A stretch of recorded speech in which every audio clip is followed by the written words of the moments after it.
Matt, tell us about the situation for you when this magnitude 8.9 hit. Well, it was absolutely unlike anything I've ever experienced before. I've been living here for 8 years now, and this was quite simply the biggest, longest-lasting earthquake I've ever experienced here. And that's it, because Kyung La, our reporter there, was saying that she thought it was 4 to 5 minutes. Was that your sense as well? Oh, yes. The ground was rolling for an extended period of time. I wasn't exactly sure what to do or where to go. I'd never been prepared for anything like this. My wife and I stood outside and basically held on to the outside of our house. You couldn't even stand up. I mean, literally at the peak of these waves that were washing over the ground, you literally could not stay on your feet. You had to kind of crouch down in a ball or put your back against something so you didn't fall. And that's exactly what we did for the length of the duration of it, which I would say was about probably a minute to 2 minutes. It felt like a lot longer than that, let me tell you. Indeed. And are you saying that you live there, or that you're actually traveling there? I actually live here. I've lived here for the last 8 years, and I live on the west side of the city in a little section of Tokyo called Kichijoji.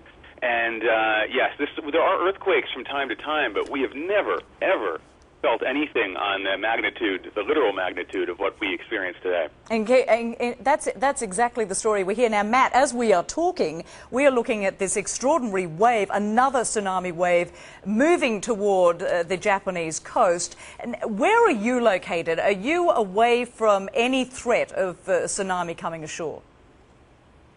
Yes, we're very fortunate to be located quite far inland. Of course, there's some rivers and streams around here, but those aren't being affected by the tsunami. We're kind of, I would say, a good 10 to 15 miles away from the coastline, so we don't have to really worry about that where we are. But with the footage that we're seeing, the video that we're seeing on the television screens is just, it's absolutely, it's heart-wrenching, actually, because you know that probably a lot of those people did not have a chance to evacuate before the wave hit, even though they were telling people you need to get away from the shorelines, you need to get away from the water. Just watching this wave hit and cars and buildings and houses being swept away in it, I think we're going to see a significant number of casualties, especially up in the northern part of the country where the quake was epicentered. And as you mentioned, you've been there for a number of years. I do have to apologize because someone was actually talking in my ear when you mentioned the number of years that you've been there. How long did you say you'd been there?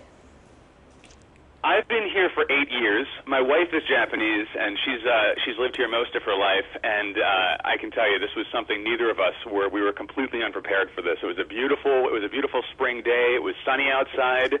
I had just come home from a little errand to the grocery store, and all of a sudden, bam! It just hit, and you could tell this was different instantly from other little tremors that we've had before. I mean, it just picked up in intensity. It ramped up.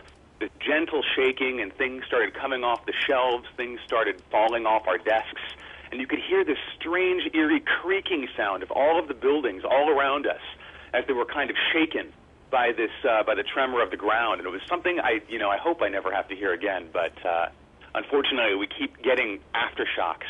We've had 3 or 4 so far, and there's probably going to be other ones as well. And the reality is, I mean, living in Japan, this is something that you're very used to. But as you say, and of course as people who've lived there all their lives, they know when this is different, and this felt very different.